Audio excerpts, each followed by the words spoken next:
আপনারা সকলেই জানেন সোশ্যাল মিডিয়া দৌলতে যে ভারতবর্ষে একটা নতুন আইন প্রণয়ন হয়েছে, যে আইনটা সম্পর্কে কেউ জানে না, অথচ এই আইনের বিরোধিতার নামে হিন্দুদের বিষয় সম্পত্তি, ঘর দুয়ার, মন্দির এবং হিন্দুদের প্রাণহানি ঘটছে।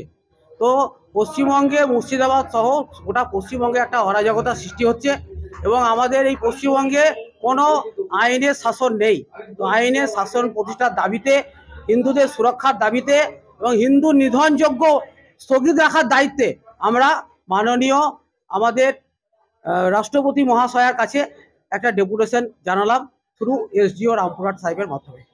আমরা ওনাকে বললাম যে আমাদের এই পশ্চিমবঙ্গের শাসন ব্যবস্থা খুব খারাপ, আইনের শাসন প্রতিষ্ঠার দাবিতে আমরা একটা ডেপুটেশন দিলাম এবং রাষ্ট্রপতি শাসন যাতে পশ্চিমবঙ্গে জারি করা হয় তার জন্য আমরা অনুরোধ জানালাম।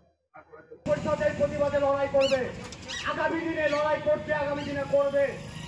আমরা সমস্ত হিন্দুকে সংগঠিত করা, তাদেরকে দেওয়া হয়, গরিব মুসলমানদেরকে দেওয়া হয়, গরিব হিন্দুদেরকে দেওয়া হয়, যারা 100 জায়গার জন্য আজকে প্রধানমন্ত্রী আবাস ঘর টাকা এসে ঘুরে যাচ্ছে। আজকে গরিব মুসলমানদের পরিবারও পর্যন্ত একটা জায়গার জন্য ঘর করতে পারছে না, আর ওয়াকফের সম্পত্তি নিয়ে বড় বড়